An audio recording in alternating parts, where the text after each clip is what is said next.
Hi and welcome back.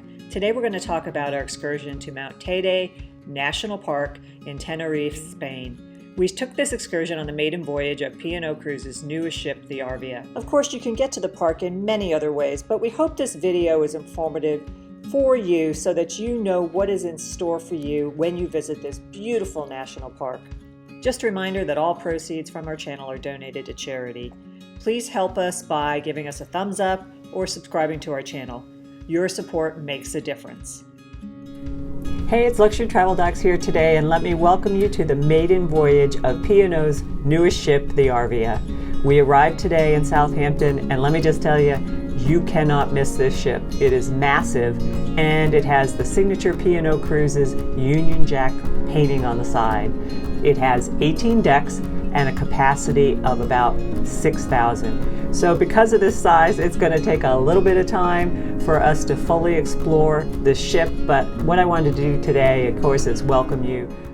We booked this excursion about 3 months prior to the cruise. We paid £49 per person, and the excursion lasted about 6 hours. Honestly, one of the most striking things about this excursion is the drive up to Mount Teide National Park. First, you will pass through agricultural areas. This is followed by dense pine and eucalyptus forests.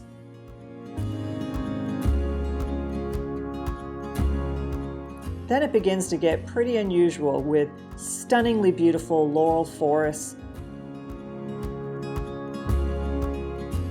long-range vistas to the edge of the island,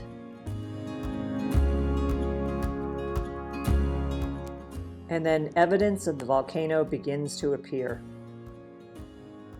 One of the first places you will see this is at La Tarta. This is an area along a sharp curve where you can see the various levels of ash and sediment that have been deposited over the years. Next, you will pass Mount Teide Observatory, where the largest solar telescope in all of Europe is located. And then the main attraction comes into view, Mount Teide. We had a guide who narrated our tour throughout the day, but honestly, we've muted the audio of his narration because we didn't find it very helpful. We'll bring you the highlights here.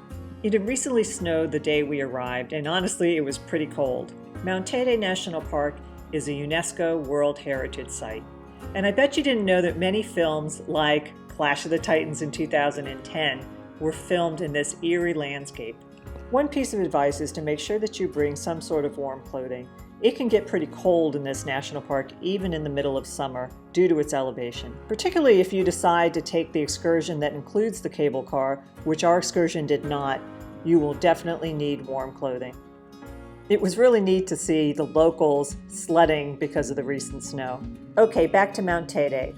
This comes into view from multiple angles over the course of the drive, and you can see it from both sides of the bus depending on whether you're coming or going to the national park. And don't worry, the last eruption was in 1909. We didn't realize that we would be visiting the third largest volcano in the world, but half of this volcano is located below sea level. And we were thrilled that the volcano was covered with snow, making us think of places like Mount Fuji.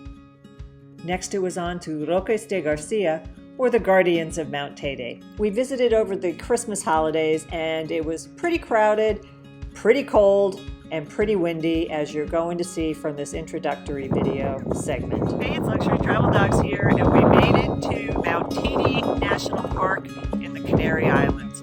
We're on the island of Tenerife today, and we're taking a tour to see Mount Teide, which you can see behind me, and then a lot of the lava formations that are here. You may recognize some of the ones that are behind me now, so thanks for joining us. As you can see, there are beautiful sweeping views here, and you may be tempted to walk up closer to the Roque de Garcia, but here is a word of advice.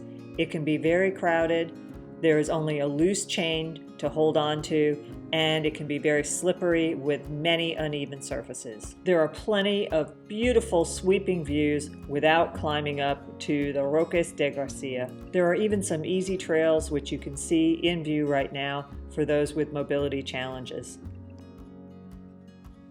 Many people want to know the names of some of these rocks. Of course, the most famous one is the Dedo de Dios, which you can see right in front of Mount Teide right now. This is also called the Finger of God. The other name for this rock formation is Roque Sincado, or stone tree. This is an iconic image because it was previously on one of the Spanish banknotes. Our final piece of advice for you is take a walk over to the left side for more sweeping views, but great views of other rock formations like the cathedral, which is popular among rock climbers, and the cascade. We hope you enjoyed our tour and review of Mount Teide National Park in Tenerife, Spain. We truly enjoyed this maiden voyage of P&O Cruises' newest ship, the Arvia. Tenerife was one of our favorite ports on this voyage. Be sure to check out some of our other videos about this maiden voyage, including cabin reviews, restaurant reviews, activities, and shore excursions. Always remember to make meaningful and healthy travel happen, and we'll see you next time.